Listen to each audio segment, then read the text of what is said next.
Well, your group set, or some people call it Grupo, refers to mechanical parts of the bike. So any part that basically is used to make your bike go and stop. So your brakes, gears, your chain, your crank, your bottom bracket. I'll go through each part in detail and let you know what to look out for. I'll not go into all the different brands. The three main brands are Shimano, SRAM and Campagnolo. As I said, there are lots of other smaller brands that don't make up a complete group set but can be fitted into these group sets, but you need to know what you're doing. If you're pretty new to this stuff, you'd advise buying a complete group set. It can get quite technical and it's easy to get caught out with, say, gear levers that don't work for certain derailleurs. So always stick to the same brand at least if you're going to make your own. As I say, I'll go through each section now to let you know what to look out for. And then I'll create another video of what I chose, and then another video of how I put it all together. Let's get started. So brake and gear levers. Nowadays these are one and the same. And that is assuming that you're using drop handlebars. If you're using straight handlebars, then you're going to be more of a mountain bike setup where the brakes and the gear levers are going to be separate. But for the purposes of this guide, I'm showing you how to create an adventure bike. So as I said on another video, that drop handlebars will give you much more positions, and I advise using drop handlebars for adventure bikes. So how did it work? I'm sure you already know, but in case you don't, Shimano brake levers work obviously when you pull the brake towards you, and then if you want to change gear, you flick the gear lever, the brake lever sideways. If you want to then change down gear, there's another lever behind the brakes where you can push that separately and it will change the gears the other way. SRAM are similar, although the actual brake lever doesn't go to the side, but the lever behind the brake lever goes to the side, and it works differently. If you push it over to one click, it moves up. If you push it further, 2 clicks, it moves down. Campagnolo are similar, with obviously the brakes work when you pull them back. They also have a lever for shifting up, but they also added an extra feature where your thumb will actually push a button to change the gear down. It's good, a good setup. Obviously Campagnolo, very high class. It's going to pay a lot of money for that. I've never used it, put it that way. You can go retro with gears. You can get brake levers that do just that, just stop you, and then you can even get down tube shifters. So these are so reliable. There's very little that can go wrong. Basically, the lever is just pulling on a cord, depending on how much it pulls it, what gear it goes onto. So there's very little that can go wrong. It's very reliable. The thing I don't like about it is its position. I'm assuming that I will eventually have maybe a frame bag, or at least a half frame bag, and it would get my way. You can position them in other places, but just again, once you start faffing around with that, you're adding more complication, which kind of gets away from why you'd want it in the first place. Saying all that, I have ran my last bike there, I have ran 105s dual shifters, and I think I've done at least 30,000 kilometers on them, and they have never failed me once. I'm still going strong, so I can't really fault Shimano anyway, at least. So regardless of the type and brand you're going to go with, you still need to have a few fundamentals getting right. You need to know the gear ratio. You're going to need to know if you want a mechanical or electronic gear change mechanism. You're going to need to know the type of brakes that you want. So that's rim brake, mechanical disc or hydraulic disc. So if we start off with the type of brakes, there's obviously your rim brakes and your mechanical disc brakes, which are cable activated. So brake levers are going to need to be able to take cables. If you want hydraulic brakes, obviously your levers are going to have to accommodate that. Hydraulic brakes uses hydraulic fluid instead of cables, so your gear lever is going to have to be designed around that. If you're still undecided on whether or not to go with rim brakes or disc brakes, then the following could really help you make up your mind. As the name suggests, rim brakes use the wheel's rim double as a braking surface. The main advantages to rim brakes is that the surface, obviously because it's a bigger diameter, is much longer. So this means that the surface is going to heat up a lot less. And if you really want to get nerdy about it, the forces generated in the fork and in the frame are much less. It's because there's much more leverage on the wheel than on the actual disc, which means you require less power from the actual braking mechanism. Excuse me. The downside to rim brakes is that, say if they're misaligned, they can actually wear into your tyre as you brake. Well, you wouldn't even notice this as you cycle. It's only when you actually put on the brakes that you just tip the tyre that little bit. obviously it'll wear it out pretty quickly. In extreme cases, if the depth of your rim is quite small, it could actually slip under and go into your spokes. This doesn't really happen much anymore, but just let you know it can happen. But assuming that all is well and they're working perfectly, they still can underperform, especially in the wet. There's a lot of grime from the road that goes onto the wheels, and you put on the brakes, your brake pads will have to remove this grime and wet before it actually gets into the rim, and it just leaves for less braking performance than you would have with a disc brake. And another big disadvantage is that they wear out a lot faster. Again, this is because they're closer to the dirt and they're made out of rubber, and eventually the rim will wear out too, so you need to be aware of that. If you are going to go with rim brakes and your frame is set up to go with rim brakes, then you should know that there's a few different types, but the main types are your V brakes and your side caliper brakes. The mounts on your bike will decide which one you need. So you need to just maybe contact your manufacturer and ask them what type of rim brake system that you need for your frame. Disc brakes work in much the same way as brakes in your car. A rotor is attached to the wheel hub, and a brake caliper will sit either side of the rotor. As you pull on the brake levers, it grips the rotor and slows you down. The downside of disc brakes is that they can squeal like a pig when they get wet. There are ways of stopping this from happening, and of course new disc brakes doesn't really happen much, but as contaminants get onto the disc calipers and into the rotor, and they can lead to really noisy braking performance, and it still will stop you pretty good. But a few times I just would have preferred to have crashed than really put on the brakes, especially when I'm on a group ride. As I say, there is ways of getting around it. You can take the brake pads off and give them a good clean, and there are ways to fix that, but over time they will still squeal again. In regards to disc brakes, there are two different actuation types. We have your mechanical and hydraulic.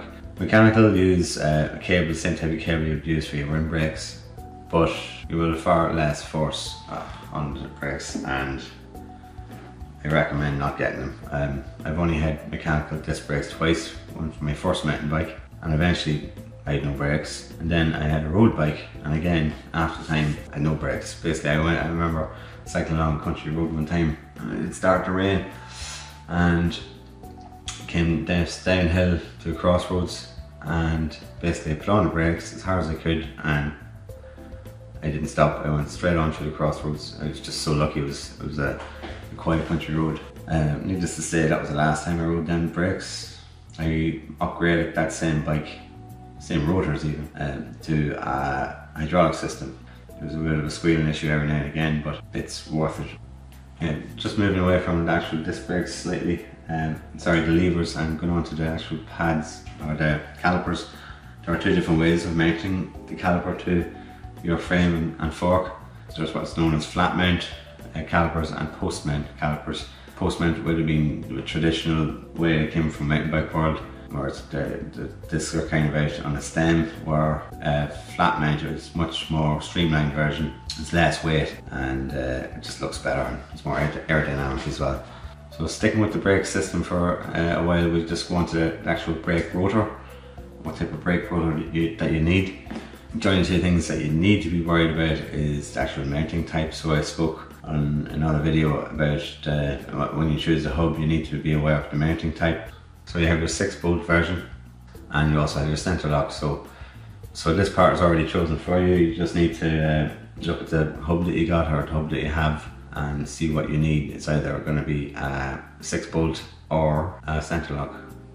The other thing you need to be aware of is of the overall outside diameter of the rotor. Bigger diameters have more stopping power, but saying that, on a road bike or an adventure bike, you don't need big rotors. Generally 140mm to 160mm will be big enough. You can go bigger, but you're going to need to buy spacers to move your caliper out from your post. Now what I'd say is just go 160 max. The material of your rotor, they're nearly all made out of steel, especially on the braking surface. You can get ones that have aluminium arms where it attaches to the hub. This is to make it lighter, obviously. And then you can go further again, where there's going to be heat pans that will suck the heat away from the actual braking surface. It tries to cool down your rotors and keep it cool. If your rotors heat up too much, it can affect your braking performance. So that's why it's important to have a decent set of rotors. So next is your gear ratio. How do you know which gear ratio you're going to need? This can be one of the most important parts of the whole grip set. Basically, if you're on the wrong gears for the wrong terrain, you're going to suffer. Obviously, you're going to need to know this before you can buy the levers. So say you have a 1x11, so basically one gear lever won't need to change gear because it's 1x, and the other one will have to index 11 gears. Having a triple chainring will give you plenty of options.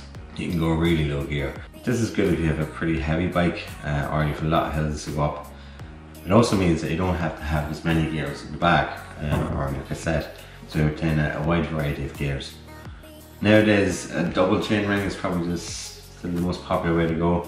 However, the popularity of a single chainring is growing fast. This is due to the rear cassette being able to have more gears. You can now have an 11-speed cassette at the back that can go from 11 at the bottom up to 42 or 46. On special cases, I think Campagnolo now have a 13 gear sprocket where you can go from 9, I think, up to 42, which is massive. I will go into it more detail in a few minutes, but basically, just because you have 2 or even 3 chainrings doesn't mean you will have double or even triple the amount of gears. This is what makes a single chainring very tempting to most. So for now, without actually deciding on your actual gear ratios, I want you to choose how many gears you want front and back. So is it going to be 1x11, 2x10, or even 1x12? As I say, you need to know this when you're buying your shifters, as they need to be able to index the amount of gears that you choose. And then there is the actual mechanism themselves. Do you want to go with the old traditional mechanical? What's really popular now is electronic gear changes. If you have the extra money, it could be the way to go for you. They are very reliable. Mechanical brakes have been around for years, hundreds of years. They really work well. They've only been improved slightly over that time. The one drawback is the actual cable itself. Over time it will stretch, which means the cable will need to be slightly adjusted out over time.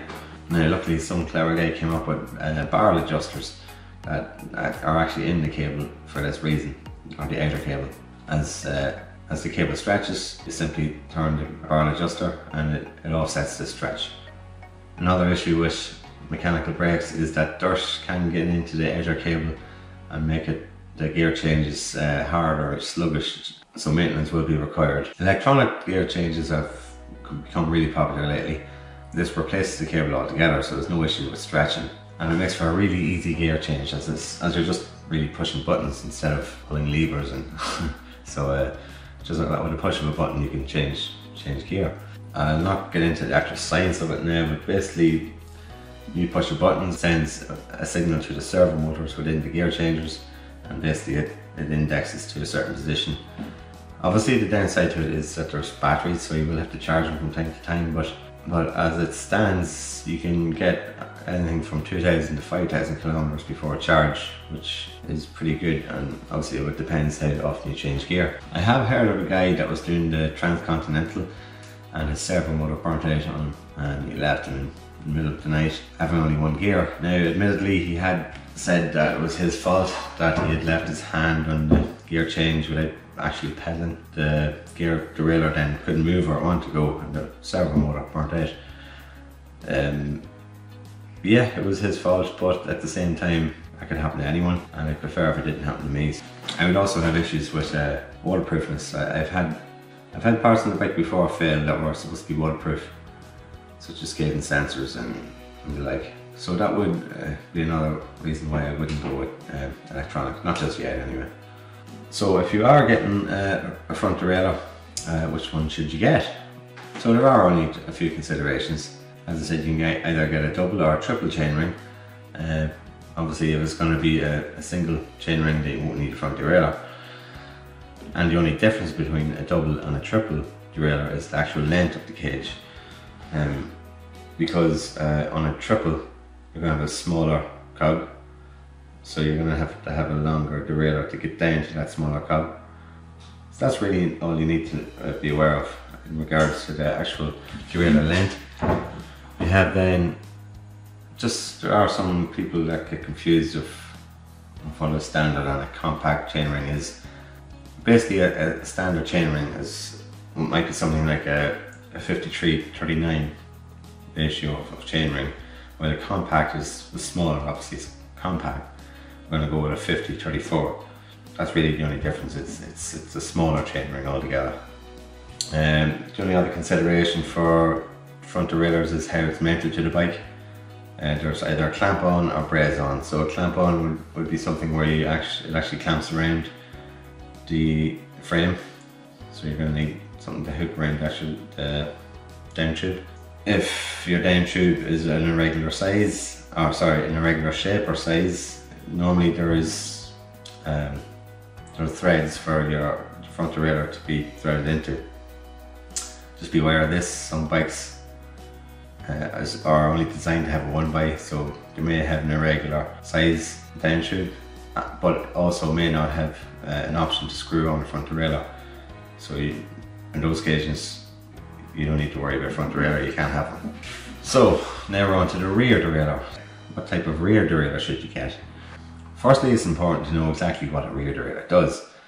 Obviously it changes gears, but it also keeps your chain taut, so your chain doesn't slack down at the bottom. If you didn't have a derailleur on and you changed gear from the top to the smallest, your chain will be rubbing along the ground because it wouldn't be pulling it taut. With that in mind, you have to make sure that your rear derailleur is big enough to cater for a large range of gears. And how a derailleur gets around this is the length of the actual cage. So the length between the two jockey wheels at the back. A longer distance between these two jockey wheels will allow for much more range between the smallest and the biggest sprocket in the rear cassette. But so how do you determine which one you need? Well, there's an easy formula for this, which I'll show you right now. Firstly, you need to know the difference between the largest and the smallest sprocket in your cassette and the largest and the smallest chainring in your crankset. So I'll give you an example here. If my chainring was 50-34 and my cassette was 32-11,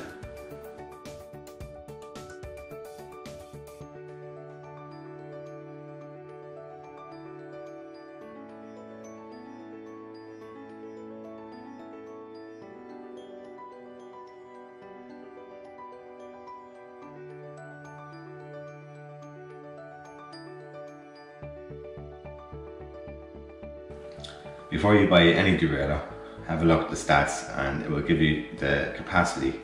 This capacity must be the same or even bigger than the differential. If it's not, it won't work. When you're on two of the biggest rings, which you shouldn't be anyway, but if you are, your derailleur might get damaged, it'll pull too taut. And it's okay, and you have a long enough chain, and it's okay. When you go to the smallest ring, you won't have enough spring there to pull the bottom of the chain taut. So in other words, it'll slap around and it won't work well.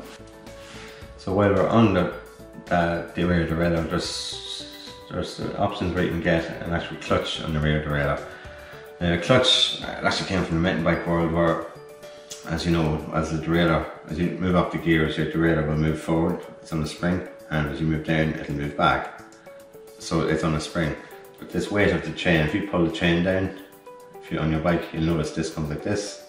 So if you're going over rough terrain, this is moving up and down, that means your derailleur is moving back and forth like this. It's not really great for efficiency, and what sometimes happens, your chain will go up and slap your chainstay, and over time, if you keep doing this, it will actually damage your bike. So there's actually a clutch on your rear derailleur which will stop it, which will, well, not eliminate, but will prevent some of this slapping. No matter what type of derailleur you get, or even front derailleur, rear derailleur, I advise getting the same make as your levers. And sometimes the indexing between gears is different between manufacturers.